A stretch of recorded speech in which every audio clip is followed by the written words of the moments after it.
One game genre that is largely absent these days is stealth. While it's rare to see new releases, they were huge in the late 90s and 2000s. The biggest stealth series came out of that era, including Hitman, Splinter Cell, and Metal Gear Solid. There are several excellent stealth games that I will show you in this video of the best stealth games of all time. While some may argue that Black Flag is Assassin's Creed at its best, it's hard to be stealthy when you are piloting a gigantic pirate ship. For refining the mistakes of the first game and introducing mechanics that would serve as inspiration for its peers for years to come, Assassin's Creed 2 has to get the nod as one of the best stealth games ever made. Your first foray as Ezio invites you into a rich open world with plenty to do and even more ways to approach things, so much so that you don't even need to really be all that sneaky. The feeling from parkour ing across buildings is hard to match, especially when followed up by the traditional haycart dive.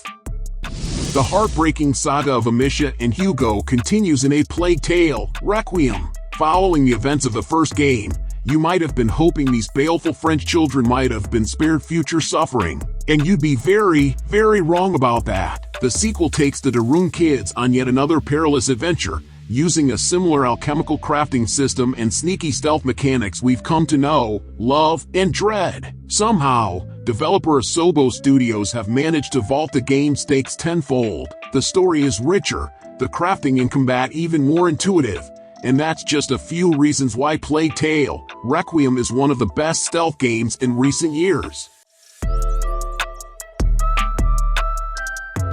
Out of the whole Assassin's Creed series, the original remains the best in terms of a raw stealth title. Assassin's Creed: Brotherhood, on the other hand, delivers a wholly unique stealth experience with its multiplayer. With a maximum of 6 people, you must assassinate a certain player while protecting yourself against others who have you as their target. You must scope out the area because the targets will always look like NPCs. If you're in the lead on points, you'll have more pursuers to compensate, heightening the stakes. This formula created pure magic, and it was so fun to play again and again. While not objectively the best stealth multiplayer, it is the most fun. Unfortunately, the servers are shut down, so this magical multiplayer is gone for good. A game inspired by the iconic series coming out very soon, Aragami is one of this generation's most underrated games and another throwback to when stealth meant stealth. By mixing cell shading with a unique inky aesthetic, Aragami certainly looks the part, and it's luckily the same story in the gameplay department. Thanks to you only being able to dispose of enemies when hidden, it's tough, but nothing worth having, including feeling like a badass, should come easy.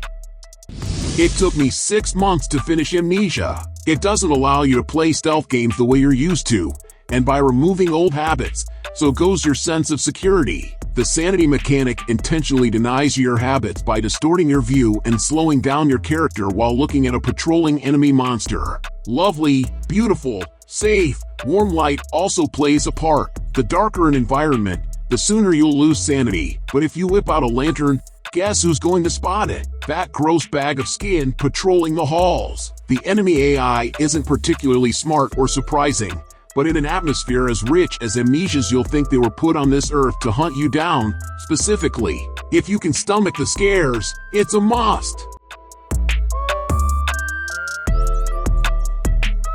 Anyone who knows stealth games could have predicted that Snake Eater would be sitting pretty on top of a pile. By stretching the tech limitations of its generation of gaming to almost breaking point, Kojima and company were able to create one of gaming's most adored franchises with its zenith. Considering the caliber of almost everything with the Metal Gear name, that's high praise. However, that is deserved. You play as Naked Snake, who is deep behind enemy lines during the Cold War in a tale of love, loss, and bullets. To survive, he must sneak around the dense jungles with a wide variety of camouflages and nibble on his fair share of crocodile. Our picks of the best stealth games kicks off with Shadow Gambit, The Cursed Crew. From the studio that brought us Desperados 2 and 3 comes a spooky pirate stealth escapade, equal parts Pirates of the Caribbean and Assassin's Creed. Affia Manicato and the other accursed shipmates aboard the Red Marley have unique skills and abilities to help you combat Ignacia and her lackeys, inquisitors who seek to control the famed pirate ship. Experimenting with different party members and executing plans simultaneously is one of the most satisfying parts of Shadow Gambit, so if it's a well-paced stealth strategy game with stunning graphics you're after, look no further. Does this really belong here? Not really. Is it a pure vanity pick because I remembered it as I was having a shower and its incredible box art? You better believe it. While its status as an out-and-out stealth game can be argued thanks to its emphasis on platforming as well, it's still a heck of a load of fun. Created by Sucker Punch in their pre-infamous days, Sly 2 is an affable mishmash of different ideas and mechanics. At one point it's a stealth game as you play. At another it's a brawler as Bentley goes crashing through enemies. Its status as a PS2 classic is uncontested, but Sly 3, Honor Among Thieves gives it some strong competition if you want to stick to the same franchise. The most intimately upsetting game on PS4 is also one of the greatest stealth games ever made. Building on Naughty Dog's original apocalyptic adventure, The Last of Us Part 2 strengthens the original stealth elements to create a sequel that's both harrowing and emboldening. The game's greatest strength is that it hangs on a knife edge between empowerment and total helplessness. Depending on the weapons you're holding, Ellie could be an unarmed, terrified girl hiding from a bloodthirsty German shepherd, or a tooled-up badass who could silently eliminate a half-dozen enemies with a super satisfying bow and arrow. Whatever you think of the game's affecting, if polarizing, story, the meat and potatoes stealth in The Last of Us 2 is excellent and uncomfortably personal.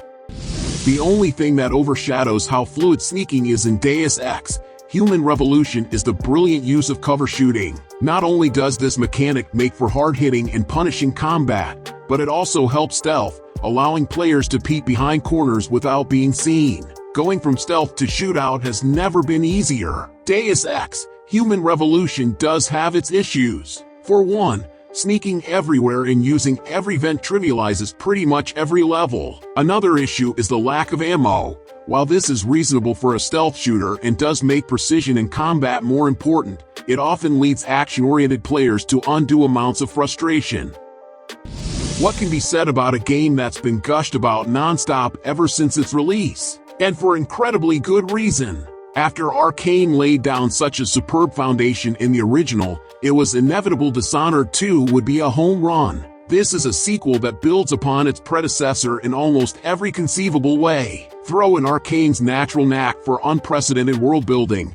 Karnaca is a Mediterranean dream of a sandbox, and you have a stealth game that's only a few inches shy of perfection.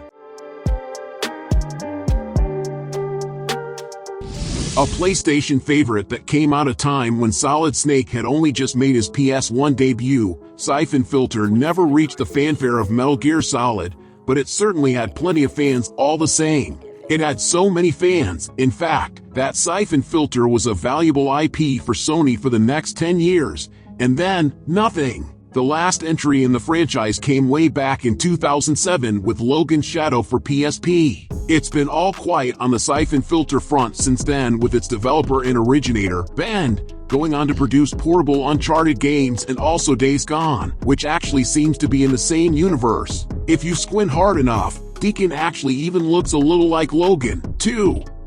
Tom Clancy's Splinter Cell Blacklist is supposed to be the game that brings the series back to its roots, but while it's certainly more stealth-focused than a self-defined high-octane Splinter Cell conviction, it's a far cry from the mood and feel of the original trilogy. Still, Tom Clancy's Splinter Cell Blacklist is the best game in the series when it comes to shooting mechanics. While Splinter Cell Chaos Theory might be the most beloved game in the series, it can scarcely be called a shooter. Sure, protagonist Sam Fisher might have a gun, but he doesn't really need it. Meanwhile, Blacklist sees the player using their gun quite a bit. It might be regarded as one of the best horror games, and one of the best games of 2014. But what do? You hide in lockers, hardly ever stop crouching, and stay out of sight, desperately trying not to attract the attention of an instant-killing xenomorph. Sure, Alien Isolation's atmosphere evokes pure horror, but mechanically, it's also one of the best stealth games around. Our Alien Isolation review shows that what makes it special is that, unlike many of its peers, Your enemy is volatile and unpredictable, and there is no way to anticipate its patterns other than by tracking that foreboding blip on your radar.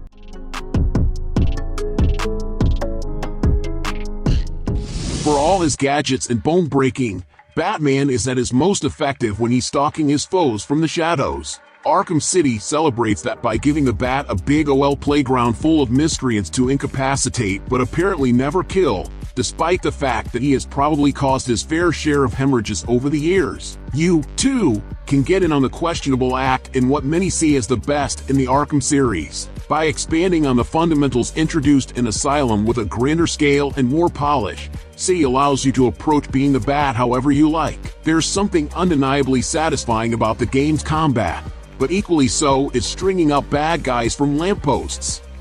Deathloop is a stealth action game set on the fictional island of Black Reef. You play as Colt Vaughn, a man who wakes up on the beach surrounded by empty beer bottles and a hazy recollection of the day before. It's not long before you're introduced to the island's hostile and manic inhabitants, mask-wearing fanatics, and a group of assassins called the Eternalists. Deathloop isn't exclusively a stealth game, but it can be played as such, and its many missions, puzzles, and fights warrant the stealth approach. The island is teeming with enemies, and everyone is your enemy. Sniper Elite 5 is not the kind of game most people envision when they think of a stealth shooter. Still, there certainly are stealth sections to clear and shooting to be done. The main twist on the formula is that those two phases are almost completely separated. First comes sneaking, then comes shooting, and not at the same time. With this caveat in mind, Sniper Elite 5 is an excellent little game about shooting high-value targets from a distance. There's a lot going on around the main mechanic of shooting a rifle from a distance, but that is still the main draw, and it works great. This is also a rare example of a stealth multiplayer game featuring both co-op and PvP modes.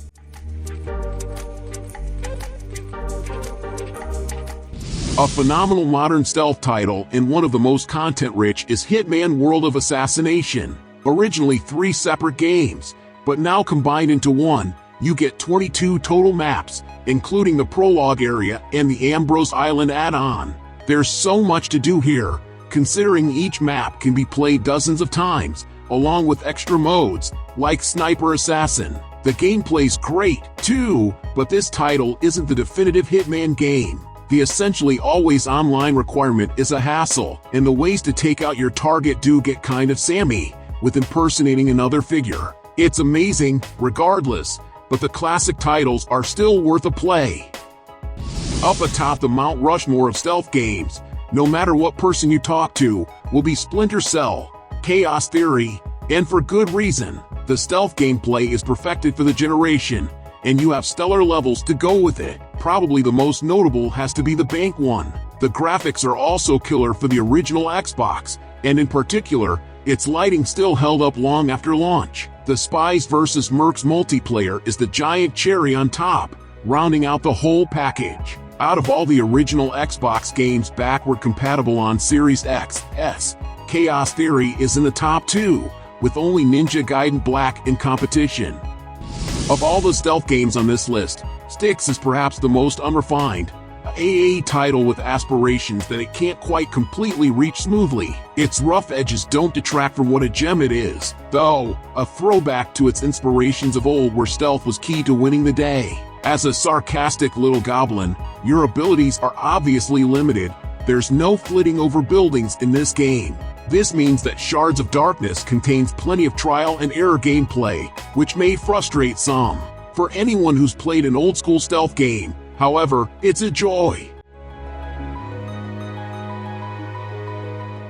Forget the half-baked Thief remake from 2014. Thief 2, The Metal Age is the series' seminal masterpiece. As one of the first stealth games to offer open-ended levels, responsive first-person controls, and genuinely emergent forms of gameplay, it paved the way for future titles. Despite its age, Thief 2 hasn't lost any of its original appeal. The impeccable sound and visual work preserve Thief's world, ensuring the atmosphere is as captivating as it was 17 years ago. All these years on, the game's freeform design has kept its replay value alive and well to this day. Speaking of Tenchu, how about a burgeoning new franchise that certainly bears some similarities? The last big PS4 exclusive was one heck of a way to say goodbye to the console. An open-world game with a heavy emphasis on stealth, if you want it to. Of course, Ghost of Tsushima is a pitch-perfect love letter to the works of Kurosawa. Playing as Jin Sakai, one of the last remaining samurai in his native land, you must repel Mongol invaders through whatever means necessary. Whether you want to fight with honor or not is up to you, but there's something to be said for clearing out a camp full of foes without raising the alarm, your katana glinting as you dash from invader to invader.